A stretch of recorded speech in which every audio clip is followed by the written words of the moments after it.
Berikutnya, setelah kita membuat pertanyaan, menentukan konsep dan keyword, kita akan melakukan pencarian. Tapi kita harus menentukan, kita itu mau mencari di mana. Nah, dalam melakukan penelusuran informasi ilmiah, kita akan mencarinya di database atau pangkalan data ilmiah. Ya. Tidak bisa hanya mengandalkan Google saja, karena Google itu memuat informasi dari berbagai sumber, baik yang ilmiah maupun yang non-ilmiah.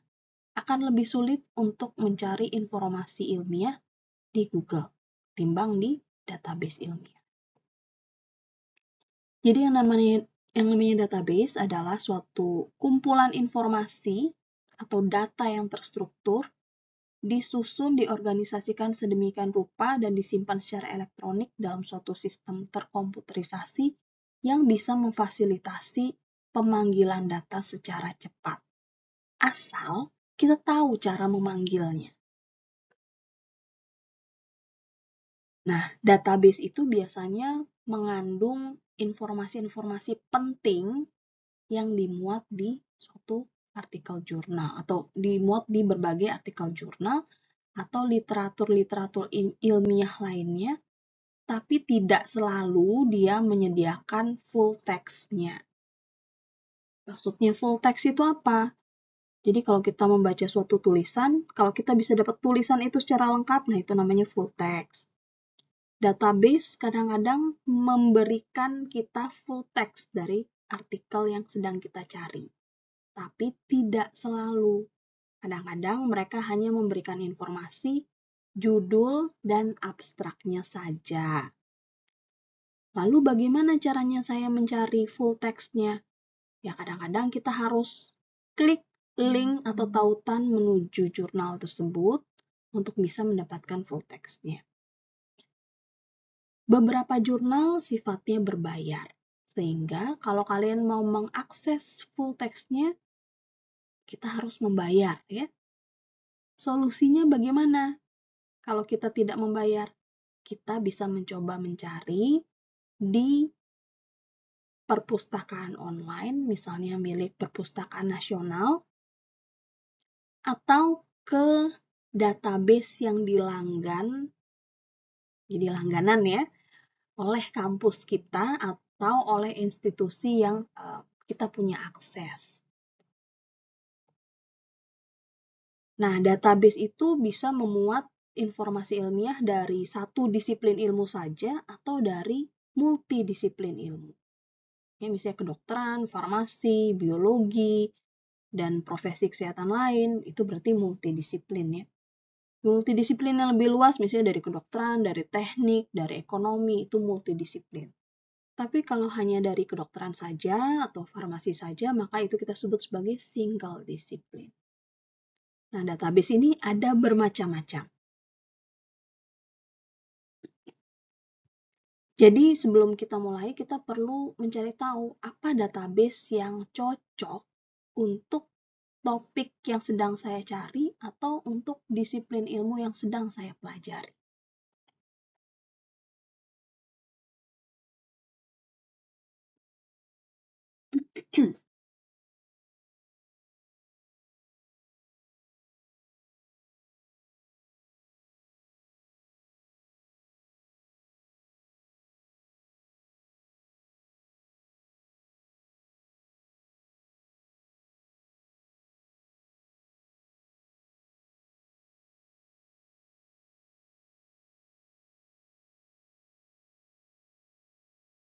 Ada beberapa database yang bisa dipilih.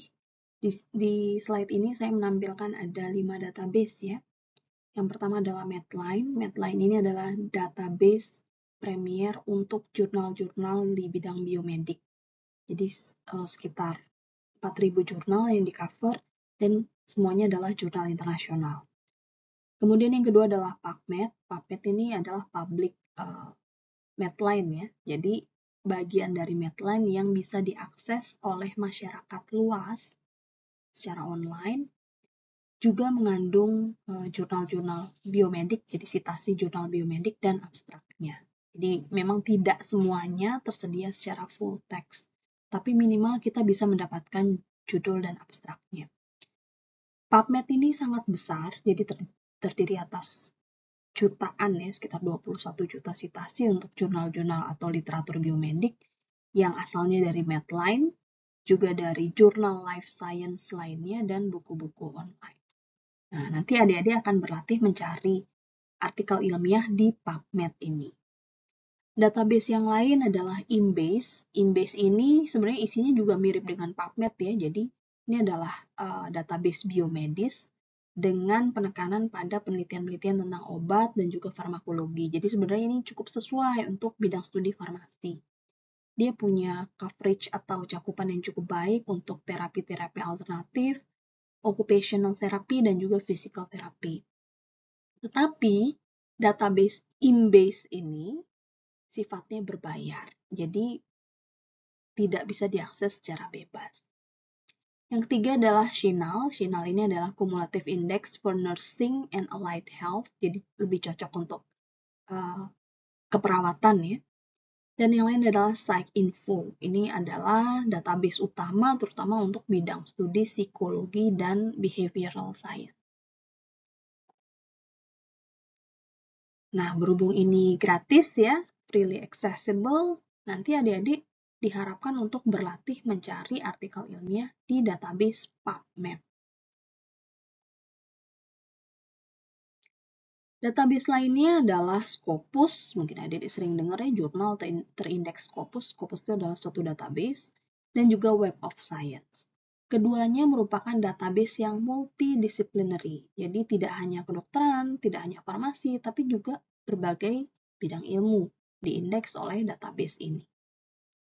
Hanya saja, lagi-lagi keduanya membutuhkan subscription atau harus langganan berbayar. Subscription biasanya itu dibayarkan oleh kampus atau institusi sehingga bisa diakses oleh mahasiswa yang kuliah di situ. Oke, saya akan pause dulu video ini sebelum adik-adik melanjutkan ke video berikut. Selain di database yang sudah saya sebutkan tadi, adik-adik juga bisa mendapatkan akses terhadap jurnal ilmiah di beberapa tempat lainnya.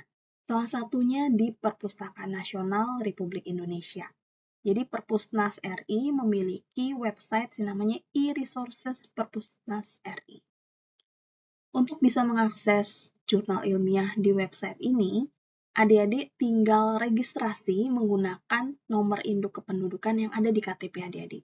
Jadi syaratnya mudah ya, mengisi form registrasi menggunakan NIK dari KTP adik-adik. Jadi semua warga negara Indonesia bisa menggunakan fasilitas Perpusnas RI secara gratis. Jika adik-adik lihat di sini, ini ada kumpulan dari publisher-publisher yang dilanggan oleh Perpusnas yang adik-adik bisa akses. Tempat lainnya adalah Garuda, yaitu Garba Rujukan Digital. Garba Rujukan Digital ini memuat daftar jurnal-jurnal yang diterbitkan di Indonesia. Jadi misalnya adik-adik ingin tahu jurnal apa saja ya terkait farmasi yang diterbitkan di Indonesia, adik-adik bisa cari di sini. Website ini akan memberikan link atau tautan ke website jurnal yang dimaksud. Kemudian nanti adik-adik bisa melakukan pencarian di jurnal tersebut. Ya. Ini adalah dua tempat di mana adik-adik bisa melakukan pencarian secara gratis.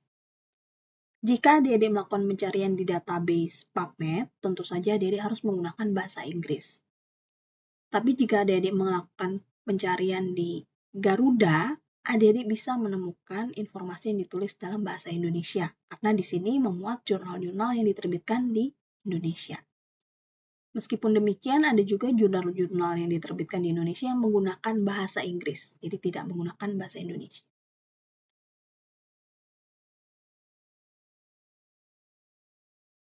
Baik, dalam melakukan pencarian di database, kita harus menggunakan yang namanya Boolean operators. Boolean operators itu ada 3 jenis, and, or, dan not. Tujuannya apa? Tujuannya untuk menghubungkan kata-kata kunci yang tadi adik-adik sudah siapkan terkait dengan pertanyaan yang mau dicari. N, dan ya. Dan itu untuk mencari informasi yang memuat kedua kata kunci yang dihubungkan oleh kata N. Sementara OR itu untuk mencari salah satu atau keduanya. Boolean not kita gunakan untuk mengeksklusi atau tidak mengikutkan kata kunci yang kita hubungkan dengan not. Untuk lebih mudahnya kita akan lihat diagram Venn berikut ini. Misalnya saya punya dua kata kunci, lactation, laktasi maksudnya, dan pregnancy atau kehamilan. Ketika keyword lactation saya hubungkan dengan keyword pregnancy menggunakan boolean N, maka hasil pencarian saya adalah bagian yang tumpang tindih antara lactation dan pregnancy. Artinya, artikel-artikel yang saya temukan memuat kedua kata kunci ini, lactation dan pregnancy. Untuk artikel yang memuat kata kunci pregnancy tapi tidak lactation, ataupun sebaliknya lactation tapi tidak mengandung pregnancy, itu tidak akan muncul di hasil pencarian. Yang kedua, kalau kita menggunakan Boolean operator OR, lactation or pregnancy, maka saya akan mendapatkan semua artikel yang mengandung lactation, semua artikel yang mengandung pregnancy, termasuk yang tumpang tindih yang mengandung lactation maupun pregnancy. Yang ketiga, kalau saya menggunakan Boolean operator not, lactation not pregnancy. Artinya, saya akan mendapatkan artikel yang memuat kata kunci lactation, tapi yang mengandung pregnancy tidak akan masuk. Jadi, ada beberapa artikel yang ada kata lactation dan pregnancy-nya. Nah, artikel semacam itu tidak akan masuk. Jadi, bagian yang saya dapatkan hanya bagian yang diarsir berwarna kuning saja. Penggunaan Boolean operators ini wajib ketika kita melakukan pencarian di database ilmiah. Berbeda dengan Google atau Google Scholar. Kita tidak perlu menggunakan and, or, dan not ketika kita mencari di Google atau Google Scholar. Ya, karena mereka menggunakan natural language processing. Jadi apapun yang kita masukkan akan dicari. Berbeda dengan pencarian di database. Baik, saya akan memberikan contoh bagaimana pencarian dengan kata kunci dan Boolean operators di database PubMed. Jadi misalnya dalam pencarian saya menggunakan satu keyword, ya, lactation saja. Saya mendapatkan 73.548 hasil. Kemudian saya mencari lagi dengan satu kata kunci, hanya pregnancy saja. Saya mendapatkan 700.000 lebih hasil. Nah, sekarang kata kunci lactation dan pregnancy akan saya hubungkan dengan Boolean operators. Yang pertama adalah dengan OR. Ketika saya menghubungkan lactation dengan pregnancy menggunakan Boolean operator OR, maka saya akan mendapatkan semua artikel yang mengandung lactation atau mengandung pregnancy atau keduanya. Artinya, jumlah yang saya dapatkan akan lebih banyak seharusnya ya. Nah, bagaimana hasilnya kita akan lihat. Ketika lactation digabungkan dengan pregnancy menggunakan OR, saya mendapatkan 800.000 sekian hasil. Jumlah ini jauh lebih besar ketimbang pregnancy saja dan lactation saja. Kalau adik-adik ingat diagram Venn yang tadi, ketika kita menggunakan OR, maka seluruh area lingkaran akan diarsir. Ya. Jadi hasilnya pasti lebih banyak ketika kita menggunakan OR. Sebaliknya, ketika kita menggunakan AND, maka database ini akan mencari artikel-artikel yang mengandung kedua informasi ini, lactation dan pregnancy. Area yang diarsir di diagram Venn tadi adalah area di mana lactation tumpang tindih atau overlap dengan pregnancy. Karena itu jumlahnya lebih kecil. Ya, di sini saya mendapatkan 36.289 hasil.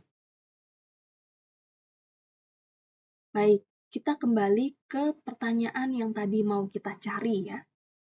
Pertanyaan kita adalah apa yang memengaruhi lokasi praktek dokter. Dari pertanyaan ini kita sudah mengidentifikasi 4 konsep dan juga kata kunci untuk masing-masing konsep. Pertanyaan berikutnya, Boolean operators apa yang harus kita gunakan untuk menghubungkan kata-kata kunci ini? Ada 2 rules yang adik-adik perlu ingat. Pertama, adik-adik menggunakan Boolean OR untuk menghubungkan 2 atau lebih kata kunci dari konsep yang sama. Misalnya, influence, determine. Ini merupakan 2 kata kunci dari konsep influence. Maka influence, determine harus dihubungkan dengan OR. Prinsip yang kedua adalah gunakan AND untuk menghubungkan sekelompok keywords dari konsep yang berbeda. Yang mana yang merupakan konsep berbeda? Influence dan physician ini konsep yang berbeda. Physicians dan choice ini konsep yang berbeda. Jadi kalau tadi adik-adik menghubungkan kata kunci dari influence menggunakan OR, maka influence or determine ini akan dihubungkan dengan kata kunci dari physician menggunakan AND. Syaratnya, kata kunci dari konsep yang sama harus diberikan tanda kurung sebelum dihubungkan dengan kata kunci dari konsep lain. Ya, kita akan lihat di slide berikutnya. Nah, seperti ini. Jadi, influence dan determine dihubungkan dengan OR, physician, dokter, GP, spesialis dihubungkan dengan OR, jadi physician or doctors or GP or specialist. Choice or decision, practice location or rural or underserved. Sementara untuk menghubungkan sekumpulan kata kunci dari konsep yang berbeda-beda, digunakan AND. Ya, jadi ini satu konsep, ini konsep yang berbeda, hubungkan dengan AND. Bagaimana penulisannya di kolom pencarian? Kita akan lihat berikut ini. Nah, seperti ini. Jadi, influence or determine. Dia berasal dari kata kunci yang sama, kita hubungkan dengan OR, kita berikan tanda kurung. Begitupun dengan kata kunci lain dari konsep yang berbeda. Ya, jadi masing-masing kita kasih OR, tapi diberikan tanda kurung. Lalu, antar kelompok kata kunci ini kita hubungkan dengan Boolean operator AND. Influence or determine, tutup kurung, AND, buka kurung, doctor or physician or GP or specialist, tutup kurung, AND, choice or decision, ini dalam kurung, kemudian AND, kata kunci dari keyword yang dari konsep yang terakhir. Nah, inilah yang harus adik-adik siapkan sebelum adik-adik kemudian melakukan pencarian di database. Kalau sudah menyiapkan ini, misalnya di file Word atau di Notepad adik-adik bisa copy dan paste ke kolom pencarian di database.